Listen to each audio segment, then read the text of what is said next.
pass it over to Cam for a quick presentation. Sweet. How we looking? Nah, no, not Looking that. good. All right. Yeah. New system update. Cool. Well, yeah, once again, my name's Cam. Great to meet all of you. Thanks for having me, Matt. It's exciting. I love all these good community talks. And um, so my name's Cam Patterson, Development Manager at Grid Alternatives, Colorado.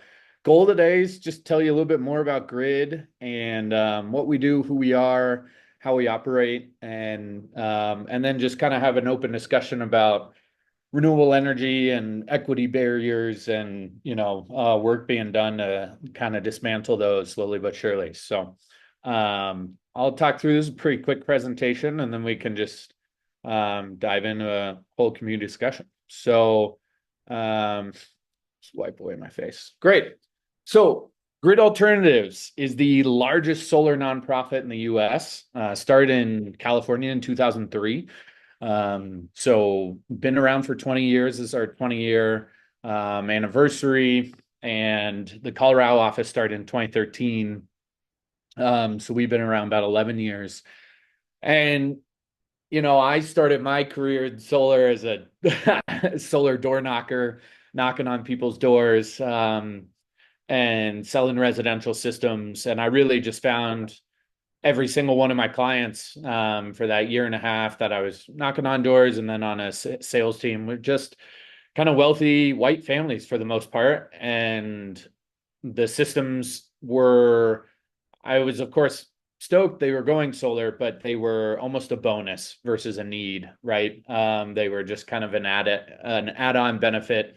And I really was kind of just looking more and more for that organization that was really helping make sure that solar was really accessible to those families and communities that needed it the most, that face the highest rates of being energy burdened. We're in some of the most polluted or energy unjust communities in our state and in the US, and really found Grid um, and been working with them ever since, because I really believe in the mission and I believe in the power of renewable energy, being able to leverage it in order to really build an economic and environmentally just world, right? And so that's where I see Grid as this intersection, right, of leveraging solar energy, but also kind of just clean energy as a whole and electric energy to provide energy justice, right? Making sure that those that pay the highest rates or pay the highest share of their incomes have access to the cleanest and cheapest forms of energy production, of electricity, right? And ensuring those communities that pay those that are most energy burdened, right, are at the forefront of the renewable energy future, right, and are gaining access and the benefits of it first. And they're first in line and they're getting the most support in order to access those benefits, right? So that's how I see really energy justice. But on the social justice side, right, creating an environmental movement that is and a renewable energy future that is diverse, it is really inclusive, it's considering pay wages and paid workforce development opportunities and all these different things that we can come together to really create. You leverage renewable energy as a social justice movement, right? Adding, economic benefits, but also making sure that we're opening doors for reentry population, other folks, refugees, immigrants, that, leveraging its possibilities and opportunities for career, lifelong success in workforce and in other areas, and making sure that that's what this movement is about. So, and that is kind of where I see Grid being at the intersection of those to create kind of what I see as environmental justice, is kind of intersection for me of energy and social justice. And that's where Grid kind of works. So, everybody's seeing my slide switch, right? Great. So, this is our vision and mission, right? Rapid, equitable transition to a world powered by renewable energy that benefits everyone. And right, our mission, building community powered solutions to advance economic and environmental justice through renewable energy, right? So really working at our best to ensure we are deep in the community, working hand in hand, understanding the needs, wants, barriers, right, and working every day to dismantle those and be a community-centric, community-powered organization. But where I really see grid, right, in this kind of building this equitable renewable energy transition is the access organization, right? You can't have a diverse, equitable, and inclusive renewable energy transition if there's no access, if there's no open door. So we have to open the door first. So I always talk about grid addressing three pillars of accessibility in renewable energy. So first, making sure clean energy technology is more accessible, right? So that is our no-cost solar installations. It's our clean mobility work. You know, subsidize or reduce cost EVs, free at-home car chargers. It's, now exploring battery work, electrical HVAC work, right? So all this clean energy technology, making sure that those communities that have been left aside in the transition so far or are behind in the transition, right, that they have, the advantages and the step ups in order to be at the forefront of it.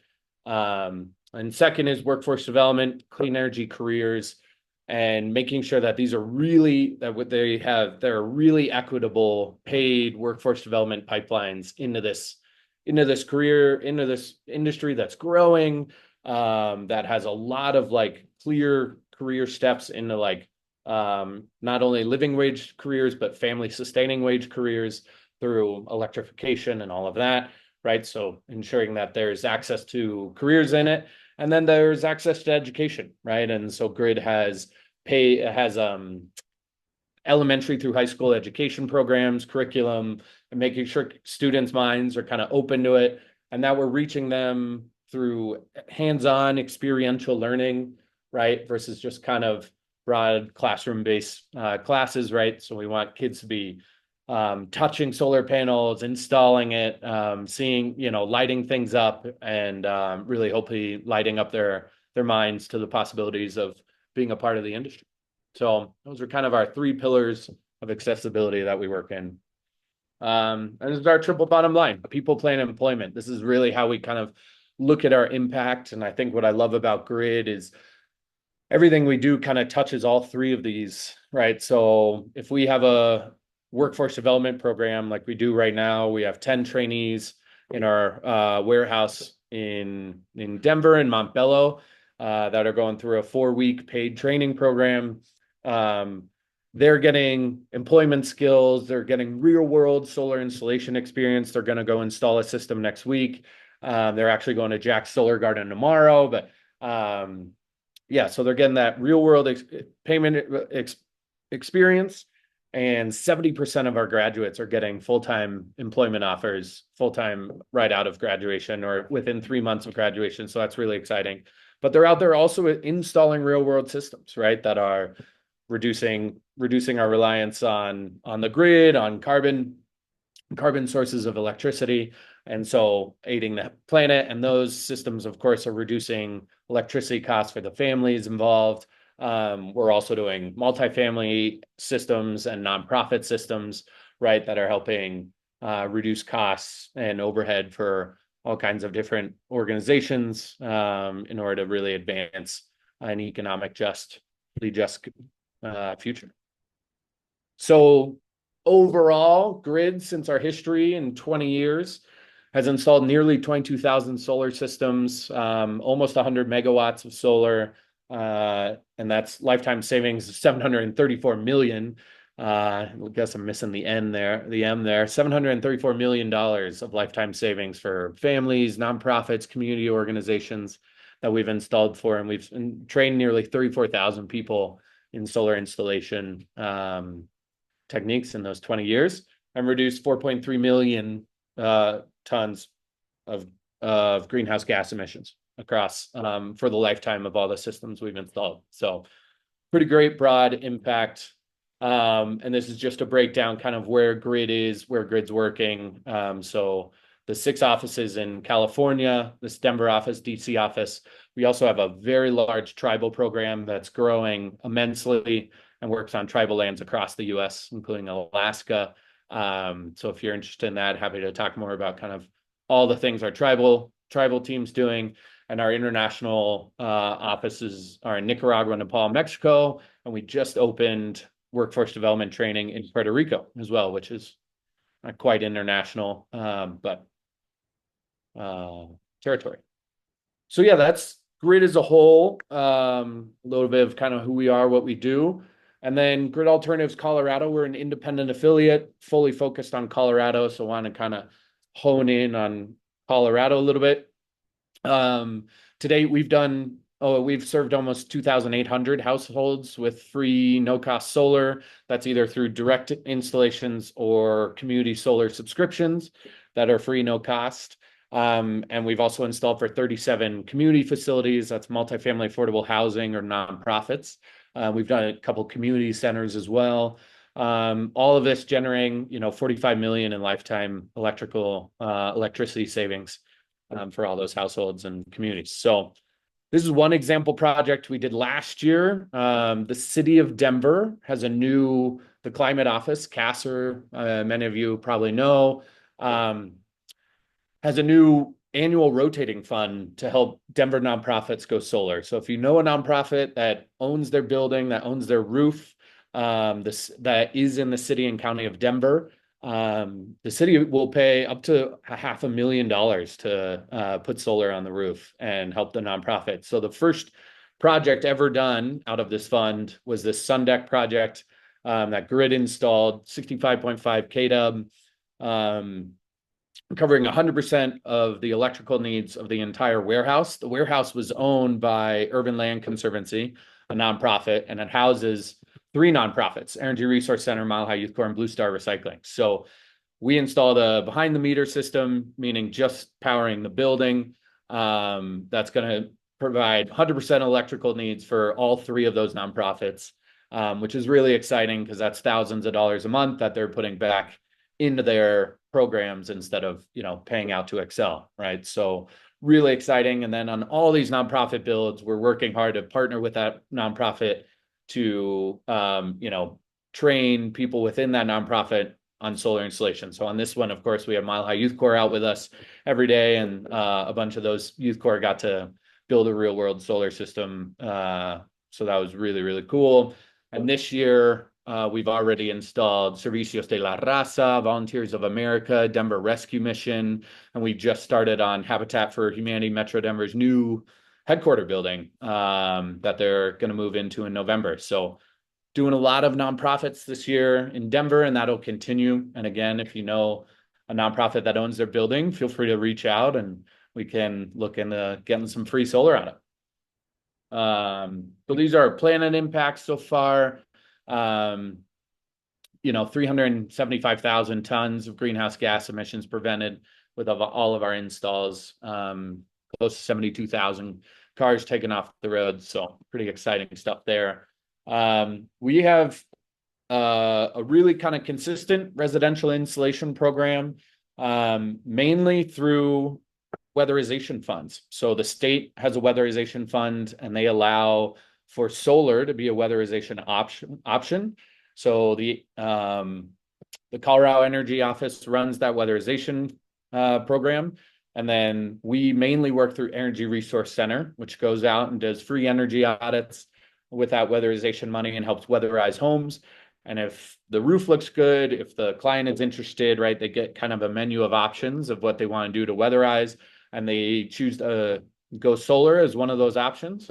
Energy Resource Center will refer Grid on to them. And so we're doing about, anywhere from 50 to 100. It's kind of a wide range of residential installs a year in the Denver metro area through the state weatherization fund. And then Arapahoe County has its own weatherization program. So we're doing those two as our main kind of sources of how we do this. And so, yeah, last year in 2023, we did 71 residential no-cost solar installations for LMI homeowners across the Denver metro area. And then our workforce development program is where we're really kind of growing and investing a lot of work This guy on the left is Scott Horton. He's kind of our hero. Is from the reentry population and came to Grid as part of kind of his parole pipeline through a case management organization called Lifeline, which is incredible. And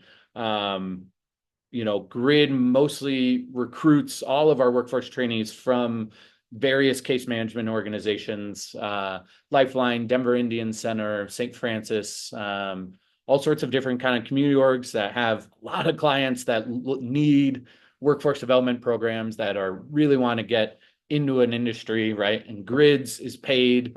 And it's long term. It's 4 to 6 weeks, right? So they're getting, multiple pay stipends for 6 weeks. That helps them get housing when they see, consistent pay stubs. And then they're getting a lot of deep electrical and solar installation training. And at least 2 weeks of it are real world solar installation installs. So at the end, they can tell employers, yep, I've been out, I've installed a couple systems, I'm ready to kind of hop on a team and really just like start contributing to installations right away. So it's been really successful. We have a 70.5% graduate to employment ratio, which is really great. And we now have 2.5 years of paid workforce development programs. So someone can come in, do our 4 to 6 week introduction program called our installation basic training. And then if we have available funding and space, there's a 3-month internship where they can really like dig deep into the daily kind of rhythms of a solar installation team joining Grid's install team. And then we have two 1-year fellowship programs, an apprenticeship and an accelerator program, also funded by the Denver Climate Office to help kind of those really then deepen their career into like a team lead, exploring solar designer, different kind of career elevator steps. And what's exciting now, I think, is we're exploring really the electrification side of things. So using solar as kind of a leverage point, but then all of our trainees are now getting registered as electrical apprentices with the state. And we're starting to introduce, clean mobility, battery, electrical HVAC, working with Mile High Youth Corps, with African American Trade Association, right, who are all kind of swirling this kind of electrification industry workforce development to ensure that, by the time they've come out of training, they really understand being on the roof every day is not for me, but I'm really interested in the electrical side of things.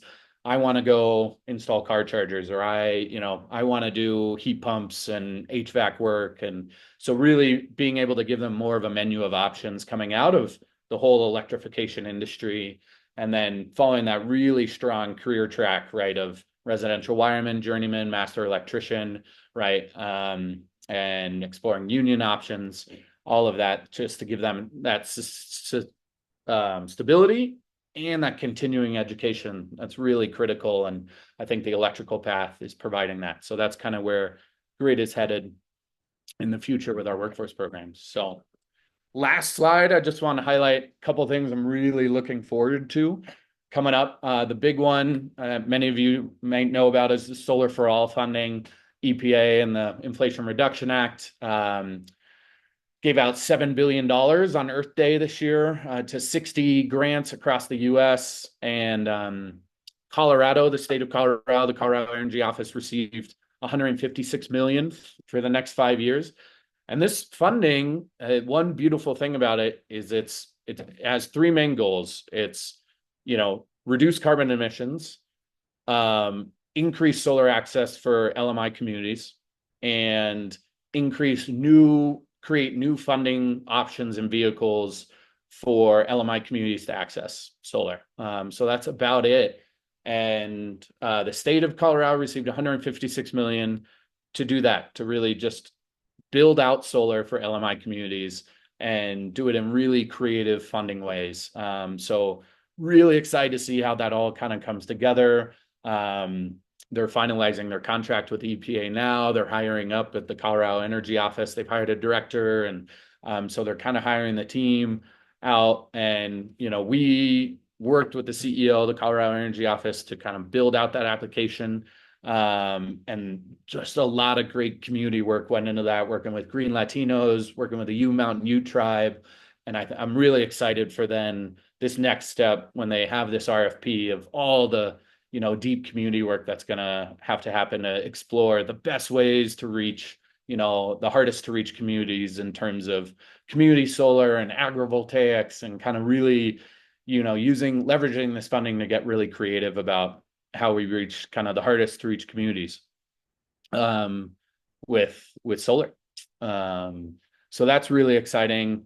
I also already touched on kind of the electrification workforce, but we're just seeing a lot of positive momentum with getting our trainees registered as electrical apprentices, with showing them all the different options they have, if they kind of pursue an electrification career, right? And what it takes to kind of become an RW, but the stability and the amount of jobs available, it's just like overwhelming. And so the demand is there, the momentum's there. And I think, there's a lot of exciting opportunities to work with all these different kind of nonprofits in the workforce development space to create kind of a beautiful array of options for people kind of in the workforce development arena to really kind of, enter into the electrification industry and then just grow. And there's so much continuing education options, and paid training options, and unions, and all kinds of really exciting elements that I think it's just going to create that kind of equitable renewable energy future I believe in. And the last one, I put building energy bridges, but it sounds like you guys went to Jack's Solar Garden. And I just think that's one example of these kind of bridging these divides that I see in solar right now, with agrivoltaics. You see all these headlines of counties denying permit applications for big, utility scale community solar arrays, and these, stealing our farmland type headlines, and kind of this, you know, um, lashing out against solar. And I think there's a lot of kind of creativity coming out of to build these bridges, right? And to show, man, the symbiotic, how we can have solar and great healthy farmland, or great, financially stable farmers, right? That are, combining a fixed lease payment from solar with new revenue streams through agrivoltaics or through herding and having animals, right? And just providing more resiliency to those farmers and more financial stability. So I'm just kind of excited about all these ways that, as this industry matures, we're finding, we're starting to build bridges, right? And understanding how we can help tribes a lot more in terms of not just getting them solar, but having them potentially start selling solar, right? And start their own utilities where they're selling solar to the United States, to the US, and really creating, long-term revenue streams for them that they can reinvest in their communities. So I'm just seeing a lot of exciting kind of energy bridges being built. And I think this Solar for All funding for the next 5 years is going to help us really put some serious money behind those energy bridges to kind of go from proof of concept to really kind of mainstream with the Solar for All money. So kind of exciting stuff on the horizon and pipeline. And yeah, excited to see. It's going to be a great 5 years kind of in the solar equity business moving forward. So appreciate it. Hope I didn't ramble too long, but yeah, let me know if you have any questions. Sweet, yeah. Right off the bat, I do. You said something that I currently kind of I work on a little bit. You're talking about the Colorado Energy Office, and how this money is going to be used for all this solar for all stuff. And one of the things that we're discussing in talks with with them is like you're talking about this the dilemma of you're putting solar right on top of potentially a house that's being rented to a low income family, right? But at the Mhm. end of the day, you think to yourself, like, in the dilemma that we're faced with is like, is obviously it's it's going to benefit the people that are living there in the short term as well. But it's also going to benefit the person that's renting out the house. And we floated out all kinds of ideas out there, and I was just curious if like when we're talking about equity side of it, right? Right. Like how to do that, right? How to ensure that maybe, oh, we put these solar panels on this house, maybe they're locked into a certain, rent cap for like a year or two or whatever, right? But I was interested, like, just if you could expand maybe on, how you guys are viewing that, and when you do these community solar efforts, what that looks like as well. Yeah, that's really the question. Yeah.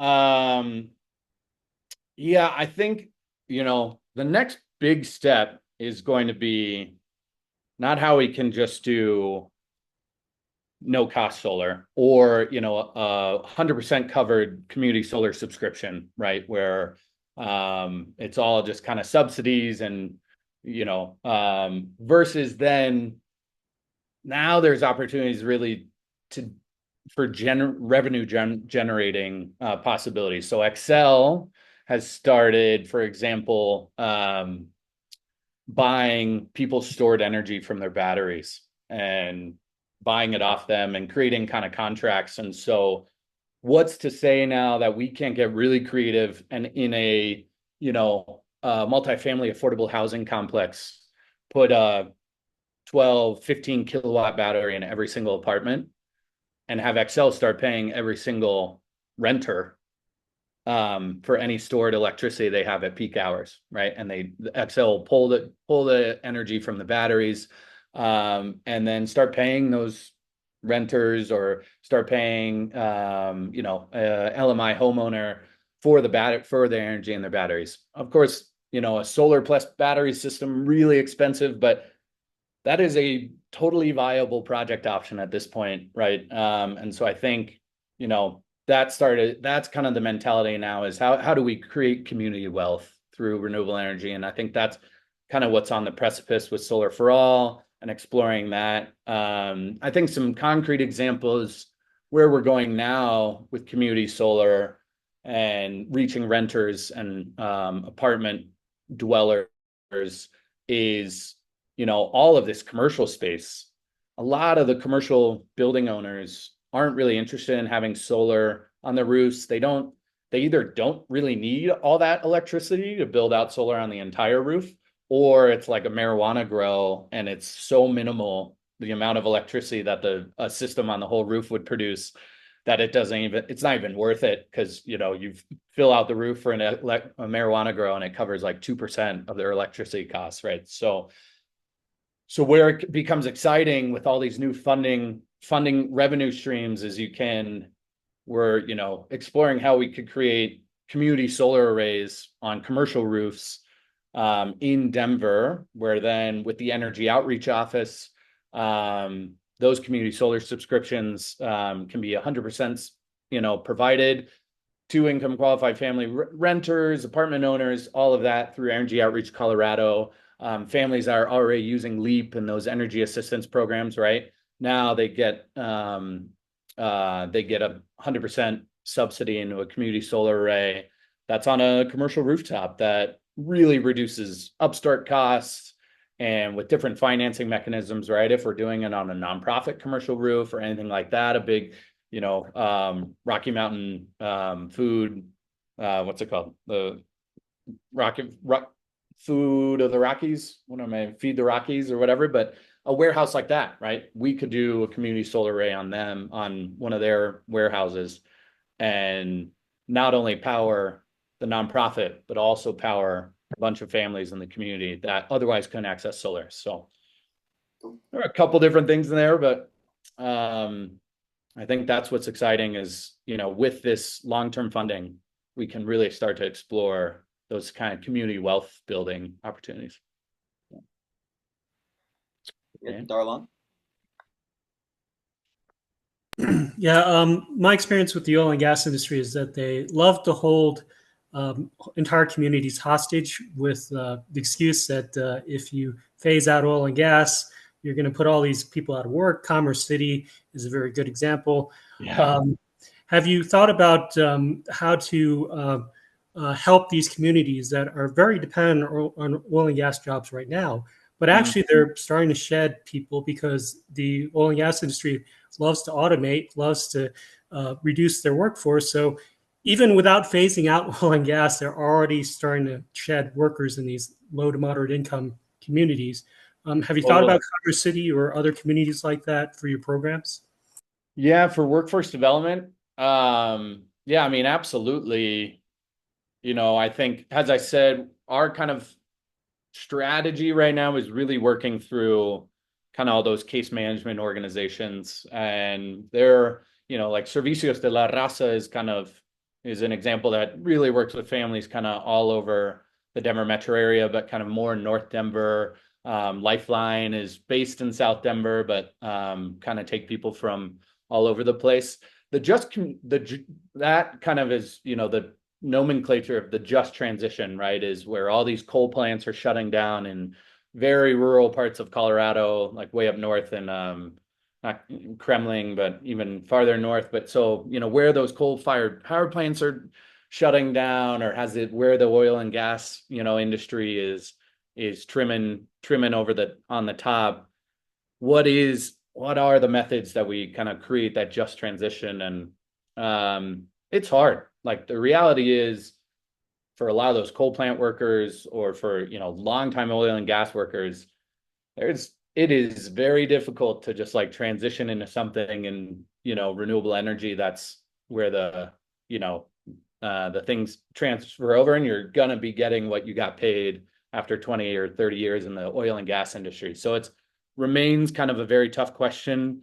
I think what I said with pipe fitters and electricians that are in oil and gas, there is plenty of work in renewable energy right now. The big conversations around all the transmission lines that have to get built out, and that's a lot of metal, that's a lot of steel work and all kinds of like deep hard construction work. It might not be necessarily what guys are doing on the wells, but I think there's just so much momentum in kind of the electrification of everything from commercial and residential and industrial HVAC systems all the way to like the multi-state transmission lines that are getting built out.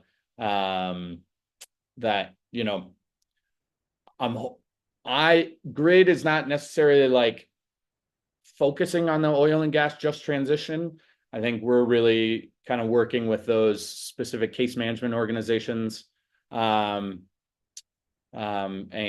not targeting one group or the other in particular. But yeah, it's a tough conversation, but I'm hoping more and more there's just, the solar industry already employs way more people than oil and gas, and that's just solar. I think it's 420,000 in solar alone across the US. So and there's a lot more work that needs to be done. So that's where I'm hoping kind of the electrification and that that electrification industry starts to show results of there being translatable skills from oil and gas in the solar. I hope. Yeah. Cool. So I'm kind of hearing that it's like, and I guess you can correct me if I'm wrong, but so you guys have your Denver office. It's kind of it's hyper local to that Denver area. Is kind of what you're saying. It's like it's not necessarily like as many like you wouldn't reach. I don't know. You wouldn't go out. Maybe even to like Longmont, further out that way. You're kind of really focusing on like that Denver area. Yeah, for now we are, just because of our capacity. Grid has done community solar installs all across Colorado. But it's hard on a, nonprofit budget to plan, Yeah. Yeah. a team being out in Cortez for for 3 weeks building a system. However, with Solar for All, 25% of it goes to workforce development. And I think Grid's going to be a big workforce development player in the Solar for All funding for the 5 years. And Grid has a train the trainer program where I think Grid, one of our strategies is to be a train the trainer organization where our solar trainers with a curriculum can go to any organization across Colorado. Let's say a community, we could go to a community college or to any, workforce nonprofit across the whole state and help them start a solar workforce development training program with our train the trainer model. So our trainers go out, work with their trainers for a couple weeks, build a mock roof, get all the, supplies they need, and really run through training. And so I think we're hoping to really kind of, not have satellite offices across Colorado, but at least be able to reach and kind of build out access to the solar workforce development training across the state. Certainly in Pueblo is where most of the big utility scale stuff in Colorado is going in right now. But again, seeing the opportunity to leverage solar just has a door open in electrification. I think is a big thing, just to have people touch it, feel it, experience it, and be like, yeah, this is awesome, but I want to do electrical work, and just get them through the door, get them, registered as electrical apprentice. And that just opens more and more doors in all sorts of different fields. So hoping to reach more of Colorado through workforce development in the next 5 years. Sweet. Yeah. Yeah. No. And I did you have your hand raised, Steve? Someone, I think I did have a question. yeah. Okay. I don't see myself here, but that's cool. So I didn't mention when I introduced myself that I'm the coordinator up in the Roaring Fork Valley. Okay. So yeah, from Glenwood Springs up to Aspen. So I was Sweet. looking at your map on your website, and interesting, gritalternatives.org. Tons of information there. Yeah. I did notice some of it's a little outdated. I mean, I was going through it a little bit as you were talking, and certainly that's when you look at things. I know it's hard to keep websites up to date, Yeah. Our and website's things like Victoria. that. Yeah. Yeah, but if I'm looking at where we work, I am noticing in Colorado that over 4 years, you installed just off the top of my head about 300 installations in Denver. And if I add it up just again in my head, about 2,200 kilowatt hours, again in Denver. So you've definitely put down Yeah. some pretty strong roots, and you've made some real inroads Mm-hmm. into this business model. Yeah. Are you, so you kind of answered it before with Darlan. I mean, in a way, the question was like to expand over to the Western slope. Yeah. Is that, how would that happen? How would that work? What would that look like? Yeah, great question. So solar for all is going to be a big one, because that's statewide, and including kind of Mountain Ute down in kind of Four Corners area. And Alamosa, I think, again, is another example. They're under Energy Resource Center and the Weatherization Funds territory. So why we've really established roots in Denver, I think, is just that weatherization funding is really well built out kind of in Denver. And it's still like Energy Resource Center still kind of, and other nonprofits are still kind of growing their wings, I guess, on the Western slope of, being able to implement that weatherization funding for solar. But I think with Solar for All, the way we get out to the Western slope is through community solar. And then the Energy Outreach Colorado starts distributing subsidized community solar subscriptions to the Western slope. I think, I'm just not sure there's enough kind of funding and foundation to maintain LMI, low moderate income grid office open in Grand Junction full time.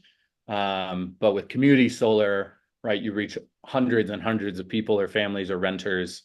And the focus of Solar for All is really kind of outside Denver metro area, because they understand that, Denver metro area is already kind of established, but the LMI populations we need to reach are Eastern Plains, our Western Slope, or the Alamosas, and that really haven't had much investment in this work yet. So Solar for All is going to be kind of it's going to be the 5 years of answering that question, I think.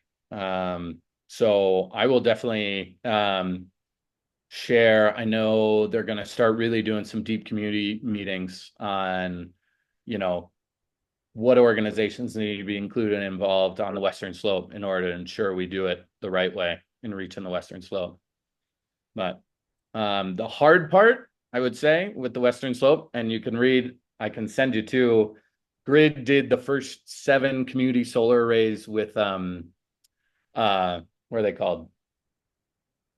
The utilities like Holy Cross, but the even smaller ones that are not shareholder owned utilities, like the utility co-ops, were kind of had a lot of barriers to, you know, community solar and having community solar. So Grid in 2017 did the first 7 fully 100% LMI community solar arrays across the Western Slope. That's on the map you see. That's where we did one in Cortez and some others. And the Colorado Energy Office did a big study on it in 2017. And since then, there hasn't been a whole lot of progress with all the small utilities. And so it's kind of getting them on board, right? And reducing the barriers from the utilities to get on their grid to make it, you know, to make it viable and easier to access, right? Because Excel, it's all kind of set out with them, right? They've got the systems in place to do community solar, the financing, you know, but not just the financing, but I mean the billing and all of that. But some of the small utility co-ops on the Western Slope are not anywhere near having kind of the systems in place to maintain those kind of, to have, yeah, to run community solar smoothly. So a lot of different things there, but Yeah. it's still a question that I think needs to get answered for sure. Yeah. Cool. And yeah, with that, realizing that we're, a couple minutes over time here, I just wanted to, pop in and say, huge thanks to you, Cam, for showing Yeah. up and presenting today. And yeah, even with, the technical difficulties we had going on and everything, I think, overall Pull it it was off. a great presentation. And I wanted to let you know that we'll plan to post this on our Promoting Climate Solutions section of our website. And if you want a Cool. copy of that as well, I'd be happy to send one your way too. But yeah, really, just thanks for being here and showing out Yeah. and answering our questions. And yeah.